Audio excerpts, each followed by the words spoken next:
하와이 마우이 부동산 임대 수익률 15%, 서울 부동산 임대 수익률 3%. 그래서 하와이 부동산 투자하러 왔습니다.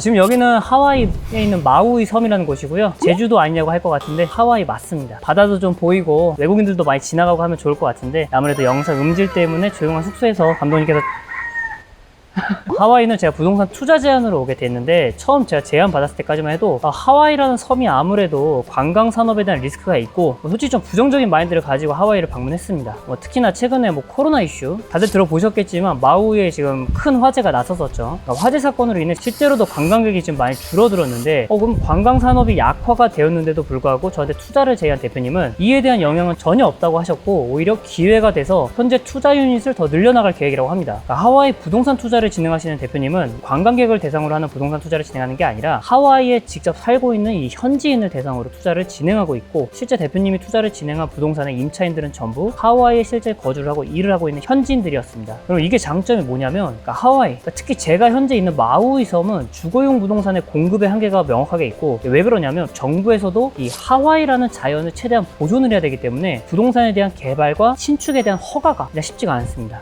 그리고 게다가 섬이라는 이 지리적 특성상 건축 자재를 가져오는 데까지 유통 비용이 많이 붙어서 신축을 하더라도 그 가격이 주민들이 거주할 수 있는 가격과 환경이 나오기가 어렵다 하더라고요. 이런 특성을 기회로 삼아 저희 대표님은 기존의 주택을 저렴하게 매입해서 인테리어를 통해 좀 오래되고 낡은 집을 깨끗하게 리모델링하고 뿐만 아니라 이 공간의 확장, 예를 들면 기존에 거주가 가능한 30평형의 독립된 방이 3개라고 하면 이 차고를 거주용으로 공사를 하거나 불필요한 공간을 최대한 거주가 가능한 공간으로 이 공사를 해서 임차가 가능한 공간을 최대한으로 확보를 했고 그러다 보니까 임대 수익률이 최대 10%에서 15%까지 끌어올리는 작업을 진행하고 있는 겁니다. 그러니까 임대 수익률이 15%라니 이게 제가 서울에서 투자하는 물건의 경우 임대 수익률이 평균적으로 한 3%에서 마이너스 수익률을 보기도 하는데 정말 꿈만 같은 임대 수익률 아닌가요? 물론 서울에서 제가 임대 수익률 3%에도 투자를 하는 이유는 임대 수익률을 기대하고 투자를 하는 게 아니라 이 투자 차익을 기대를 하고 투자를 하는 거여서 저한테는 큰 의미가 있는 숫자는 아니지만 임대 수익만으로 15%의 투자 수익을 창출할 수 있는 상품이 뭐가 있을까요? 어떻게 이런 투자 수익을 창출할 수 있을까? 게다가 하와이 부동산 특성상 평균적으로 이 10년 주기로 부동산 가격의 상승까지 발생을 한다면 이 장기적 관점에서 본다면 임대 수익률 15%와 게다가 투자 수익률이라는 이 2마리 토끼 게다가 달러 환율 투자까지 3마리 이 하와이라는 4마리 토끼를 한 번에 잡을 수 있는 기회라고 생각이 좀 들더라고요. 그리고 이런 투자에 대해 한국에서 말로만 듣는 거랑 제가 이렇게 실제로 하와이에 와서 투자를 하고 또 임대 소득을 발생시키는 유닛들 앞으로 투자를 진행할 물건들에 대한 상태랑 앞으로 리모델링의 방향성 리모델링 이후 임대 수익률의 증가 가능성을 제 두 눈으로 좀 보니까 이 투자 불가능하지 않겠구나. 게다가 앞으로도 투자 수익률이 떨어지기는 쉽지 않겠구나라는 생각이 들더라고요. 하와이 마우이 평균 한 유닛의 집 가격은 1밀리언 달러, 대략 한 15억 정도 하는데 제가 15억을 투자해서 리모델링하고 임차인을 맞추는 건 불가능하지만 이 마우이에서 거주 중인 대표님을 통해서 LP 투자를 한다면 작게는 수천만 원을 잘게 쪼개서 투자를 할 수 있는 가능성도 열려있기 때문에 저한테는 하와이 부동산을 공부하는 기회 또 서울보다 높은 임대 수익률을 경험할 수 있기 때문에 재밌을 것 같기도 했습니다. LP 투자라는 개념이 좀 어려우실 수도 있는 것 같은데 간단하게 예를 들어 말씀드리자면 하와이의 대표님이 임대 사업을 하는 법인을 이렇게 만드신 거고 저는 거기에 지분 투자를 해서 소수의 지분을 가지고 대표님의 사업의 운영에 대한 이 수익이 발생을 하면 제 지분만큼 수익을 받는 제도라고 생각하시면 될 것 같습니다. 더 간단하게 말씀드리자면 이 15억이라는 현금이 없어도 내가 가지고 있는 현금 내에서 투자를 하고 투자한 금액에 비례해서 수익을 받는다라고 생각하시면 됩니다.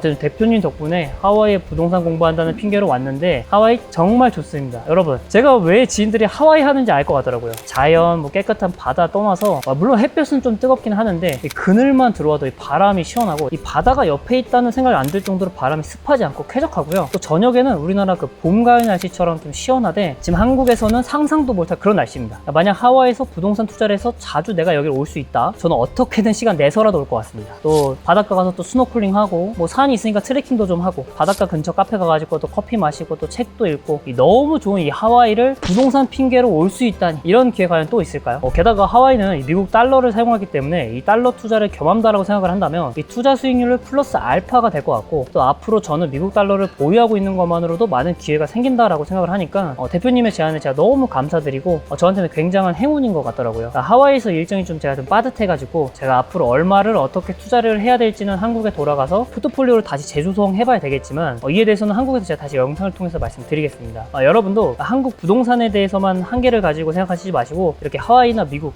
다른 나라에서도 충분하게 부동산 투자가 가능하니까 이번 기회에 좀 시야를 넓히는 계기가 되었으면 좋겠습니다. 네, 감사합니다.